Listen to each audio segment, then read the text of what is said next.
I want to talk today about a very familiar story, Daniel in the lion's den, right? The lions, the hungry lions that Daniel gets thrown to.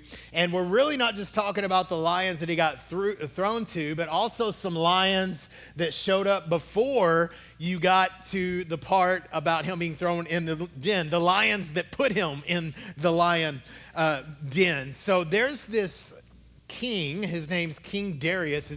Your Bible might say he's King Darius the Mede, which is kind of a cool name, right? Doesn't that sound like kind of a dystopian, Darius the Mede? And so, he's got this name, and so many of your translations might say that. And so Darius is one of many kings that Daniel served under. Now, the children of Israel, just like we've seen throughout human history, biblical history, the children of Israel oftentimes in bondage to other nations, or other nations would subdue them. And so this nation, Jeremiah prophesies that this nation, Babylon, is going to come, and they're going to take over the people, the Jewish people. And God raises up Daniel as a prophet for God. And so this is where we get the story of Daniel. We talked about Shadrach, Meshach, and Abednego several weeks ago. And so this is all within this time frame that the children of Israel were under the oppression of this nation called Babylon. Well, then another nation rises up, the Persians. They rise up and they take over Babylon. So it's like they're double oppressed. And so they are under the leadership of these pagan nations. Now they're not Christian nations. They're not nice nations. They're very savage. And they build these lions' dens, the Persians, to use them as kind of like a capital punishment for the people that are not keeping the laws that they have. And so they use this as a fear tactic to tell them, hey, if you don't do what we're saying, we're going to throw you in the lion's den. And so this king is raised up and appointed. His name is Darius. And Darius has a council that he develops. And this is kind of where we're at in Daniel chapter 6. So it says it pleased Darius to appoint 120 satraps to rule throughout the kingdom, with 3 administrators over them, one of them who was Daniel. So Daniel is right there in a governmental position in a foreign nation. He's got all this influence, and this wasn't the first time. He had been doing this for the last 65 to 70 years. Daniel is in these positions because, we're going to talk about this today, because of the faithfulness that he exemplified to kings that disagreed with him. And so with these administrators over them, one of them was Daniel. The satraps were made accountable to them so that the king might not suffer loss. And look at verse 3. Now Daniel so distinguished himself among the administrators and the satraps by his exceptional qualities. Yeah. So there was a quality. He wasn't just faithful to God. There was a quality that he carried that made him different than other people. And this is what kept him in this position of influence through all these different regime changes. And he has this history of just being he's just good at it. He's sharp. And so among these other people, these exceptional qualities, and the king planned, look at what happens because of these exceptional qualities. The king planned to set him over the whole kingdom. Now, there's these hungry lions, these other guys, these other leaders, these pagan leaders there serving with Daniel, and they don't like this. They think they should be the guys that are running the kingdom, not this Jewish guy that's devoted to Yahweh. He should be worshiping our God. So there's a jealousy. They're full of ambition. There's a lot of tension there because they don't want Daniel serving. They want him out of the picture because he's better than they are. At the end of the day, that's what it was. It wasn't because he was just so committed to Jesus. He was committed to the Lord and his purposes, and that made him good at everything he did. And this made them very jealous, but Daniel continually had favor before all these pagan kings because he just did things really, really well. And so at this, the administrators and the satraps tried to find grounds for charges against Daniel and his conduct of government affairs. So they're looking at his governmental leading, but they were unable to do so. So here he is, their government, a pagan government. They're not able to say Daniel did something wrong. They could find no corruption in him. And then it gives us these 3 words, and we're going to explore these today. Because he was trustworthy, neither corrupt nor negligent. Finally, these men say, we will never find any basis for charges against this man Daniel unless it has something to do with the law of his God. So they're looking at him and they're saying, this guy is blameless. Some translations say that. This guy's blameless. We're not going to be able to pin anything on him. We're going to have to make it about his devotion to Yahweh. And so these guys are, again, they're like lions. They're angry, they're frustrated, they're jealous for position. They don't like that he has favor with their king, who is actually one of them. They don't like that David has this favor. How many know that favor doesn't always fly? Like, some people don't like that you have the favor of God on your life. Some people don't like that when you do things really well and you're succeeded because you're devoted to Yahweh, because you have this covenant with God. You do things differently and you do them better than other people do. And so this is causing a lot of frustration with these guys, and he's getting in trouble for doing things right. I mean, it'd be easy to look at this story, or easy to look at the situations in your life when you feel opposition to go, oh man, what am I doing wrong? I'm facing opposition. Let me remind you, Jesus said they will hate you because of me. Right. And so listen, you doing things right doesn't make everything go smooth for you. It actually attracts tension, because people, hungry lions that are ambitious but not faithful, will be jealous of your commitment and your devotion and the way that you do things. And some of you just want to be able to go in and just everybody love you and like you. Listen, you didn't sign up for that. Everybody wants to quote Jesus, but they don't want to die like Jesus, right? Everybody wants to quote Jesus, except for the parts where he talks about loving your enemies. Come on, so everybody wants to quote Jesus, but nobody really wants to follow Jesus. But I want to encourage you today that the safest place is not outside of opposition, but inside of faithfulness.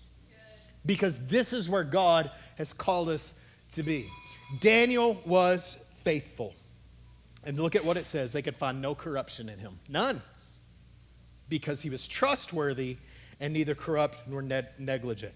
Faithfulness. What is faithfulness? Faithfulness is this. Faithfulness is doing the right thing for a long time. Faithfulness is doing the right thing for the rest of your life. When you signed those marriage vows, you said, I'm going to be committed to this person until when?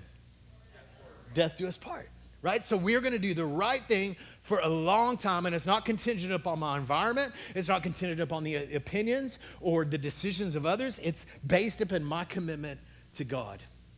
And so he's consistent. Again, Daniel is 80 years old. He's not like some young guy, you know.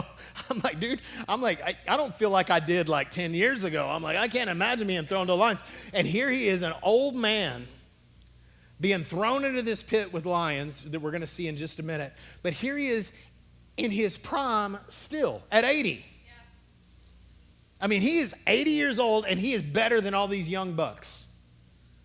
I mean, they're showing up and they've got ambition and they've got their degrees and whatever their schooling was at the time. I mean, they're the top dogs, and his old man, they're probably like, man, you're so old school. You need to get out of here. You need to get with the new program. Like, you're old. That's the old way of doing things. And Daniel's like, I'm just doing it the way God wants it to be done. Yeah. And that means that my heart is invested. And so here he is for 70 years, not serving good kings. Now remember this, he is serving people that he disagree with. In fact, they are wicked.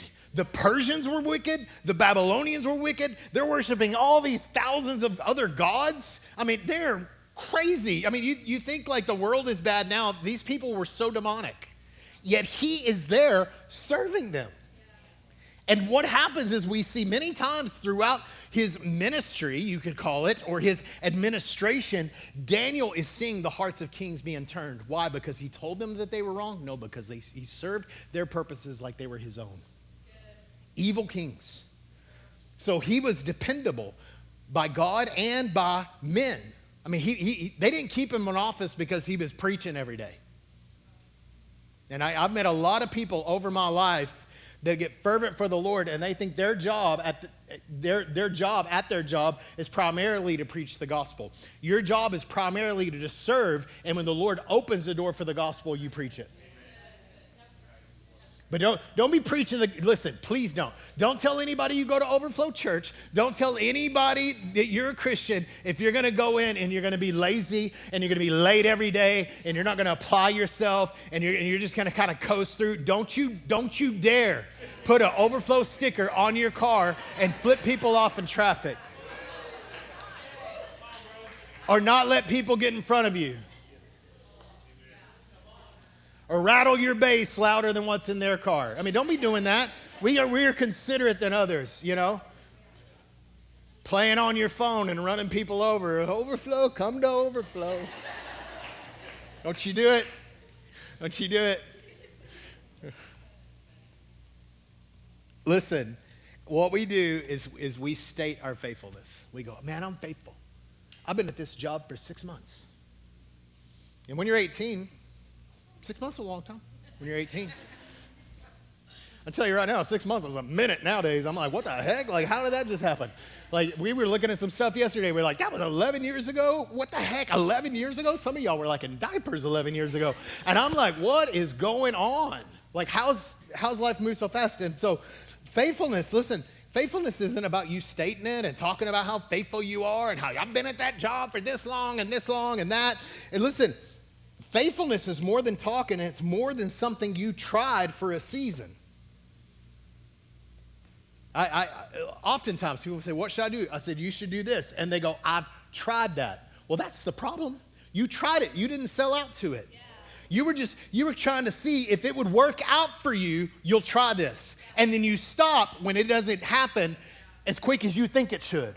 Or you don't get the raise. Although you prayed for that job, you were like, Lord, I just need a job. They gave you a job. You were excited you got a job. And then 3 months later, you go, I'm faithful. I deserve a raise. And you showed up late every time. You took longer breaks than you should have. And you did a really bad job. That's not faithful. That is not faithful at all. In faithfulness, don't state it, demonstrate it. And we got too many people stating their faithfulness. I want to see some people demonstrate their faithfulness. Proving faithfulness. How do we prove faithfulness? Now we don't like this word prove, right? We don't want to prove ourselves. We want people to see our heart. We want them to see our intentions and that we feel really good about making bad decisions. Don't we? That is exactly how we operate. But this is what 1 Corinthians chapter 4 says. Now, it is required that those who have been given a trust is anything in your life that someone else has given you to steward. Right. And he says this, must prove faithful. So you don't get to say, I'm a faithful person. I'm so faithful. And it's like every time it gets hard, you check out. That's not faithfulness. Faithfulness is when the heat comes, you keep on going, right? It's just you keep on going. It's hard. It's difficult. Everybody hates you. Nobody likes you. Nobody recognizes the work you put in, but you still do it. Why? Because you're faithful. It's not about them. It's not about anybody recognizing you. It's about you still showing up. Yeah. On time, early, ready to go. That's faithfulness. So it uses these 3 words to describe Daniel's faithfulness. First of all, it says he's trustworthy. The New Living Translation uses this language, always responsible. Always responsible. How many mistakes on responsibility does it take for people not to trust you anymore? Just one, right? Because trust is hard to build and easier to break. Trust is much easier to break than to build. So, and understand this, it's not just quantity of time. Oh, I did it for 5 years. It's quality of time. How well did you do it? This is what I found. If you'll do it really well, you'll do it longer. Because when you do it well, it's because you enjoy it. And some of you are like, I don't enjoy this. But you can bring joy to it. And so be trustworthy. We had this moment happen several years ago. This more than several years ago, more than a decade ago. We were living in El Paso. And when we bought our first house, we hired a contractor to come and do our yard and do some landscaping in our backyard, lay some cement. And the guy did like an immaculate job. I mean, it was so good. It was cheap. It was fast. I mean, he was one of the best contractors I've ever worked with in my life. And I've worked with a lot and have a lot of mixed feelings about that. And so he comes and he does such a good job. I'm like, man, this guy's awesome. So a couple of years later, we had a family member give us a hot tub. So they gave us this hot tub, and we said, well, okay, we're going to have to build an area for our hot tub. So what do? Well, we remembered how good that guy was. He came out. He did such a good job on our lawn. So we called this guy out, And he looks at it and gives us a quote. We're like, man, we're so excited. And then he shows up the first day and he's working and he's doing stuff. I kind of notice he smells like booze a little bit, which troubles me. And I'm like, what's going on with this guy? Like, why is he showing up? Well, it doesn't matter how much he drinks as long as he can still work. You know, that was my thought. And so then I just noticed like he wasn't showing up, or he would show up for 30 minutes and he would just do a little bit here and a little bit there. And then he just disappears. He ghosts me. I'm like, I paid the dude half the money. So I'm like, what's going on? Finally get him on the phone. He's like, oh man, I ran out of money. I'm like, well, bro, like I gave you the money for the materials, and then at the end I'm supposed to pay you for the job. Who knows what happened to the money? And so we're stuck in a situation in the middle of this project. And my neighbor has also got a project going on with another contractor. And he's doing a good job. And I'm like, all right, well, maybe I'll just talk to this guy and hire this guy to come and finish this other guy's job. And so I'm still kind of mad about it, as you can probably tell.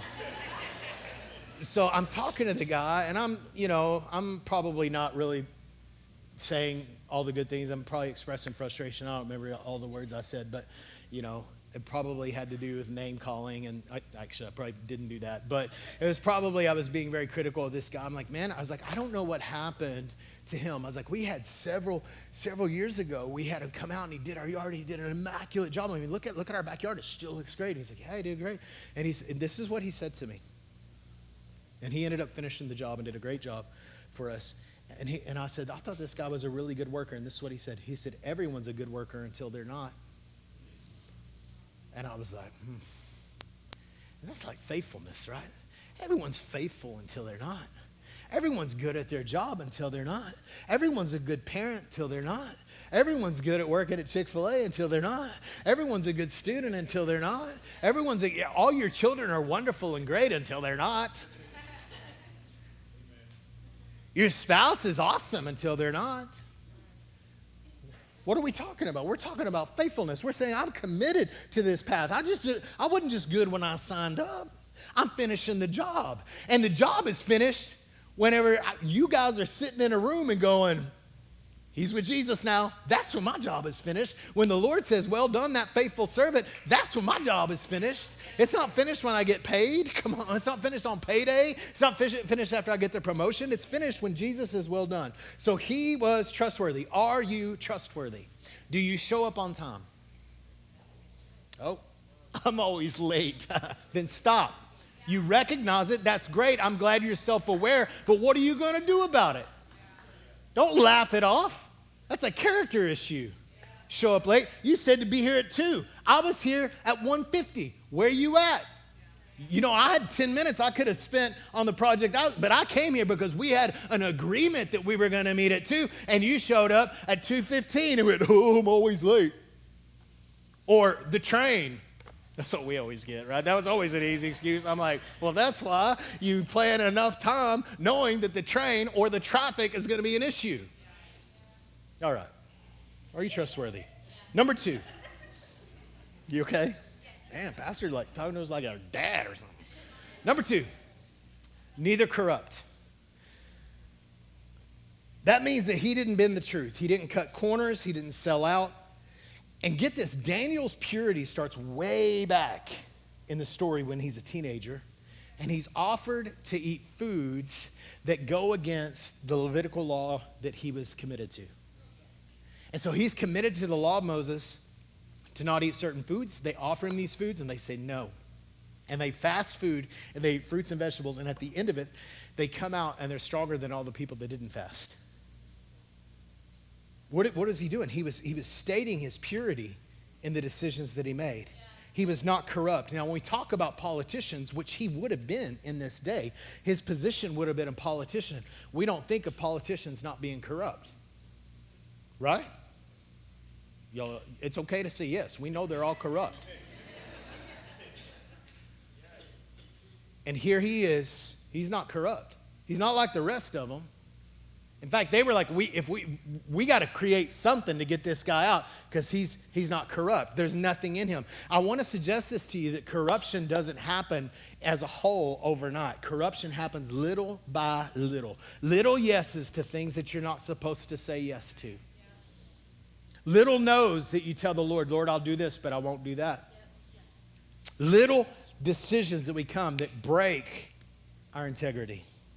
Corruption begins small, justifying minor sins and small compromises. This is what Proverbs says about integrity, because that's really what we're talking about. We're talking about no corruption. We're talking about integrity. We're talking about wholeness.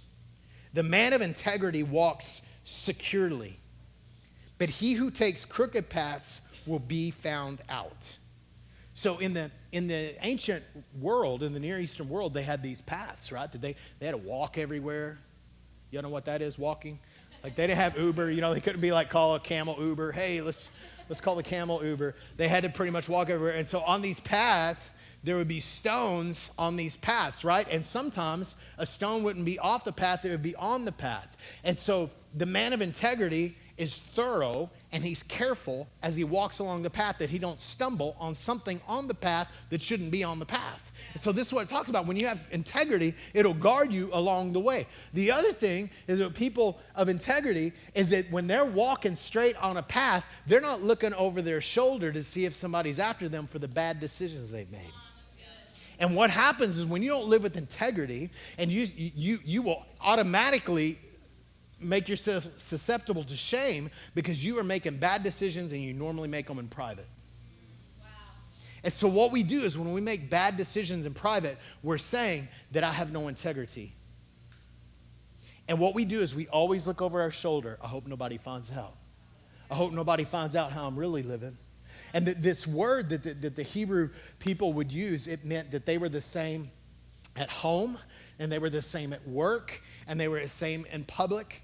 They were the same at church. Integrity means that you're the same at church as you are at home at 3 o'clock in the morning when your kids are screaming or your wife says something you don't like. Integrity says, now it doesn't mean you're going to be perfect, but integrity says when I do those things, I'm going to be aware about it. I'm going to swallow my pride. I'm going to apologize, and I'm going to work on this issue I'm struggling with. Are you tracking? We're not talking about perfection. We're talking about direction, right? And so you got to get in the right direction. So you got to have that safe footing that says, I am walking straight. Nothing's going to trip me up. I'm being careful. And I don't have to look over my back because I didn't do something in secret that I shouldn't have been doing.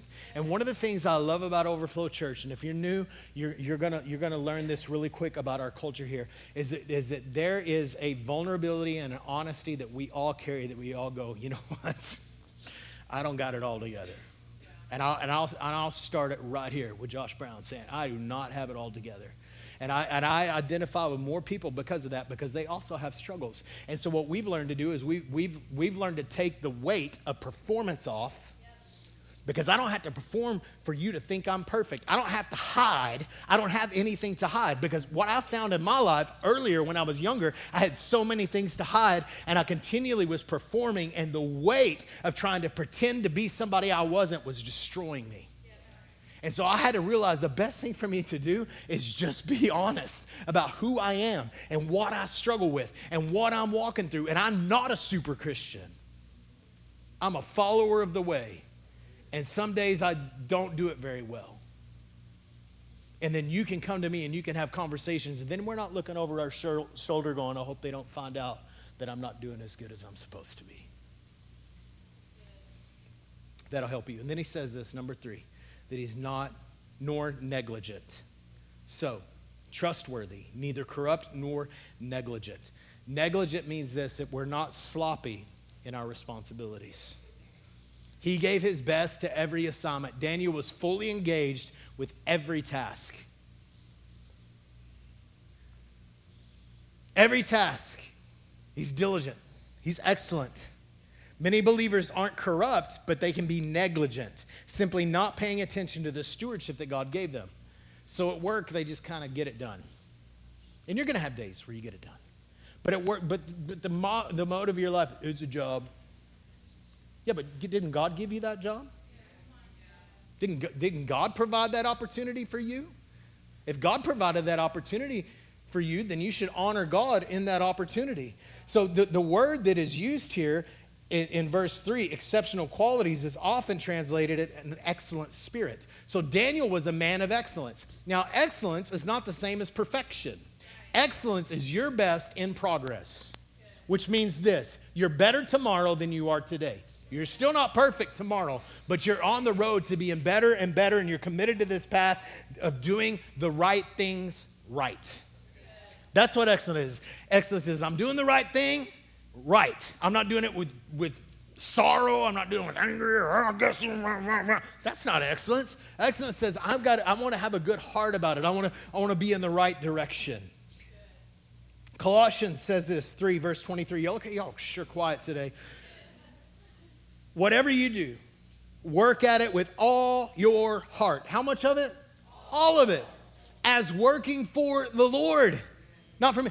My boss. You know how many times I hear that? All of the time. I hear it all the time. My boss is so. You know who your boss is?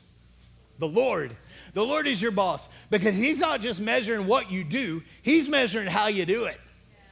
So when we do things, even things that we don't like, we're doing it unto the Lord. And this is what he says. Since you know you'll receive an inheritance from the Lord as a reward.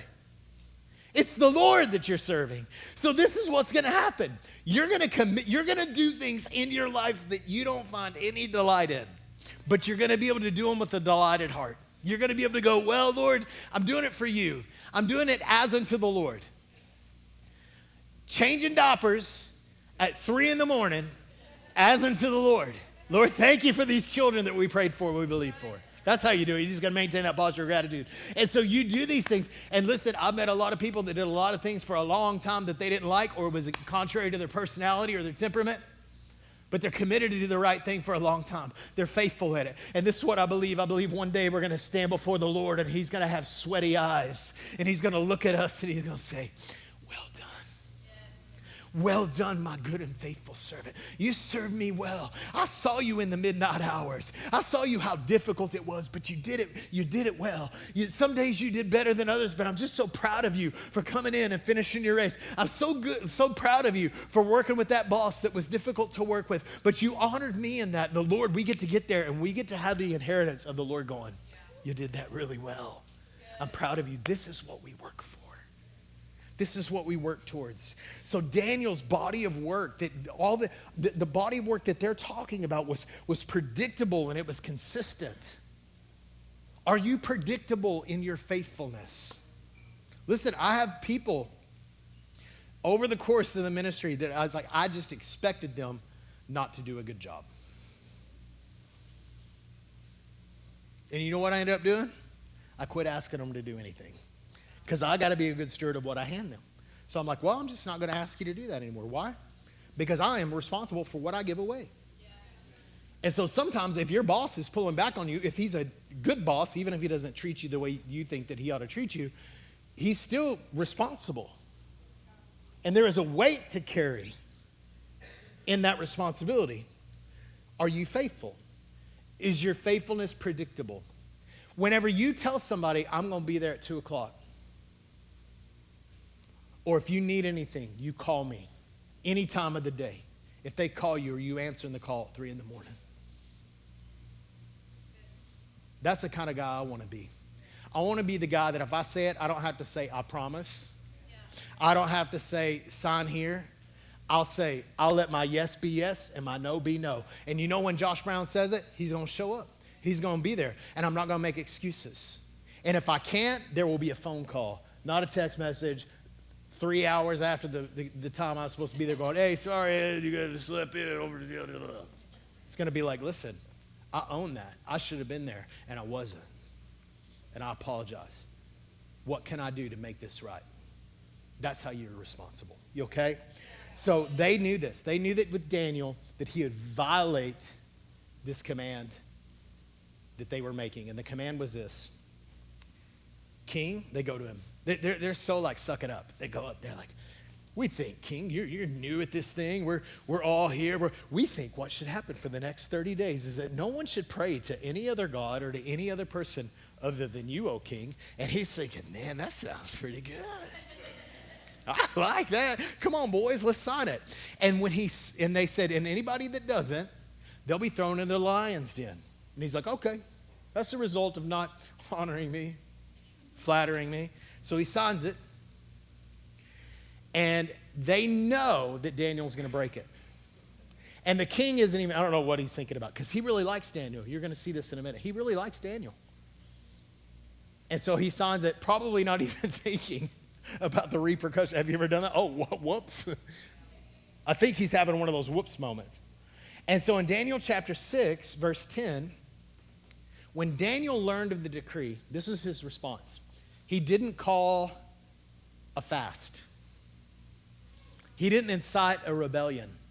This is what he did. When Daniel learned that the decree had been published, he went home to his upstairs room where the windows opened towards Jerusalem.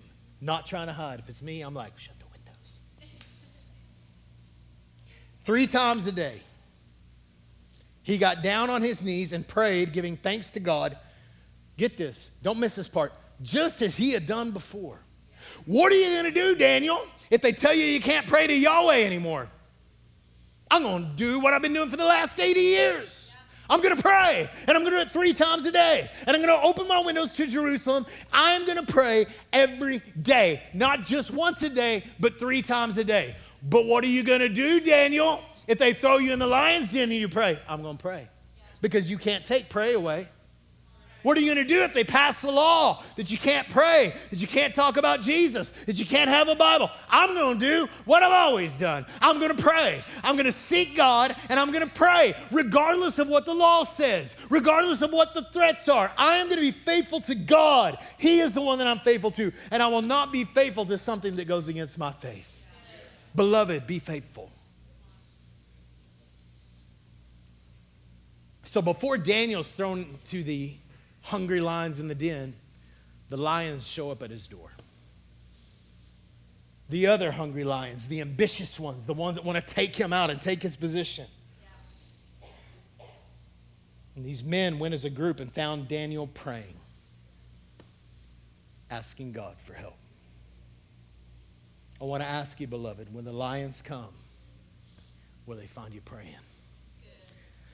When the lions come, when the accusations come, when the threats come, when the demons come, when the temptations come, will they find you praying?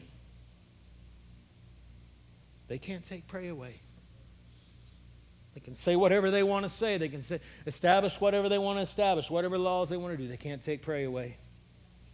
So they go, they find Daniel, they take him to the king. Remember, this is irrevocable. They can't take away this law. Once it's signed, it's signed. The king can't get out of it. This was the law at the time. He could not, once that law was established, they had to hold to it, and this was within the 30 days. And so they brought Daniel and threw him in the lion's den. And the king said to Daniel, this is what he says. He doesn't say, you deserve it, you shouldn't have broke it, because Daniel had favor with the king. He said, may your God, whom you serve continually. See this faithfulness? May the God whom you serve continually rescue you.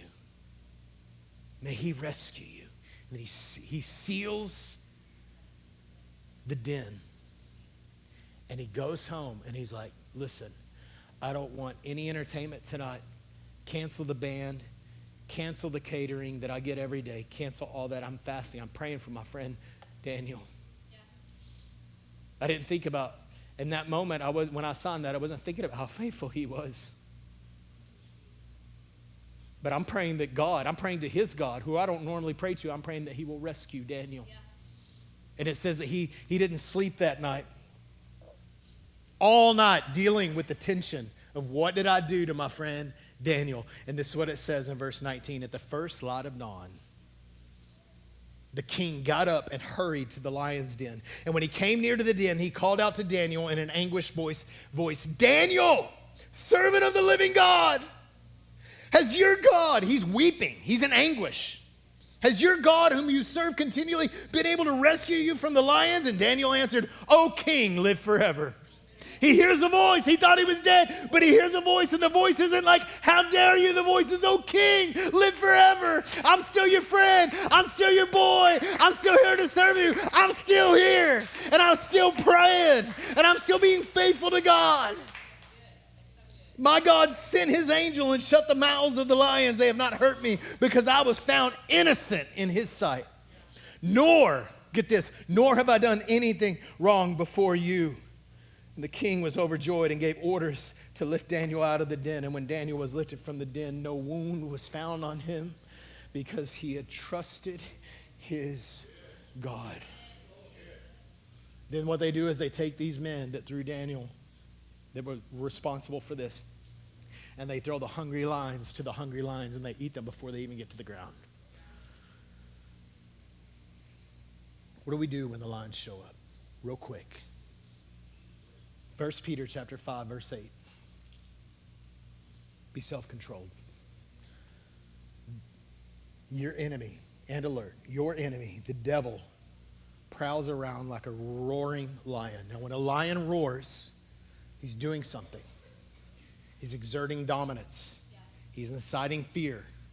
In those days, under the empire, this would have been a time that there were like Colosseums and people would be fed to lions oftentimes, or the den. In Daniel's case, and here in Peter's case, it would have been like the Colosseum during those times. And so they could hear the lions for like 5 miles away. And so the enemy is prowling around roaring to try to intimidate you, to incite fear, trying to show you that he's the dominant one. And this is what Peter says to the church. He said, be self-control and be alert. Your enemy, the devil, prowls around like a roaring lion, because there's a greater lion, looking for someone to devour. Resist him, standing firm in the faith, because you know that your brothers throughout the world are undergoing the same kind of sufferings. And the God of grace, who called you to this eternal glory in Christ, after you have suffered for a little while, will himself restore you and make you strong, firm, and steadfast. What do we do when the lions come for you? What are you supposed to do? Number one, expect them. This is what he says. Be sober. Be alert. Be ready. If you are doing it right, the enemy is going to try to stop you. It's just the way it is. Tomorrow, the enemy will tempt you. Tomorrow, the enemy will tempt you to be full of pride or to try to get you hung up in sin. Today, he will. Be ready for it. Just know it's coming. Don't ask God to, Lord, don't let me face any kind of temptations. That's not the way this works, unfortunately. We face them every day, and we can stand up under them. Expect them. Be sober-minded and alert. When the lions come, will they find you praying? Be ready. Pray with your eyes open. Devil, I know that you want to attack my family. I know that you want to take out my finances. I know that you want to get me caught up in pornography and drugs and all that. I know I just know it. I expect it. I expect it because I am a threat to the kingdom of hell. And so I expect hell to come after me. And I would say this, if the devil's not on your back, he's on your side.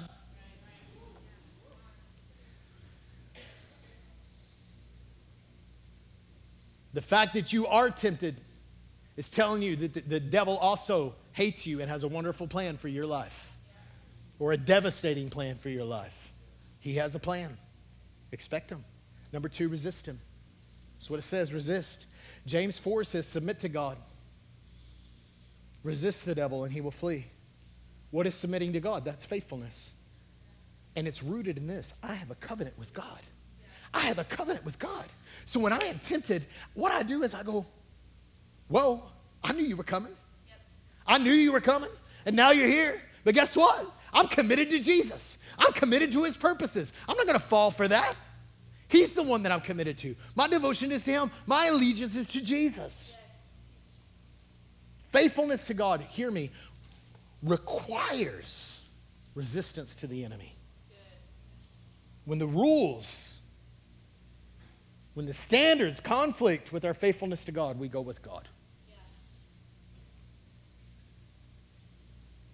When soccer practice is every Sunday,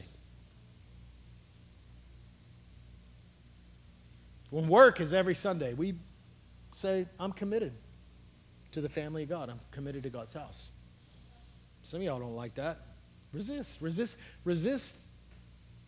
the pagan culture. Stand firm in the faith is what he says. Number 3, stand firm in the faith. Be trustworthy, have integrity, do the right thing for a long time. Number 4, remember that you are not alone.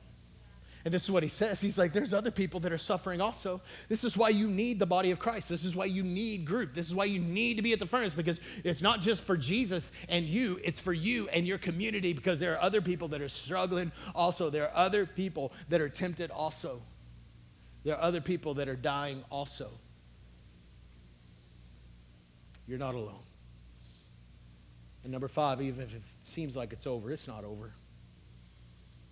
Even if it seems like it's over, even if you're thrown into the den, for Jesus, even though he was thrown in the grave, it wasn't over. I want to encourage you in this. It doesn't sound encouraging, but it is. The worst thing the enemy can do to you, hear me, is kill you. It's the worst thing that he can do. Because to be absent with the body is to be present with the Lord. The location changes. We weep, we mourn. We're not making light of death. We're just saying, even if it looks like the enemy wins, he don't win. He don't get the final say. Like Daniel, Jesus had enemies who couldn't find any fault in him. Like Daniel, he was thrown into a pit, a sealed grave. They thought it was over. But just like Daniel walked out of the lion's den alive, Jesus walked out of the tomb victorious, untouched, unharmed, and unstoppable. And every enemy of ours was crushed beneath our feet and beneath his feet. We are overcomers. You can overcome the temptation, beloved. You can overcome the trials. You can overcome the difficulty because Jesus is alive in you. Thank you so much for joining us today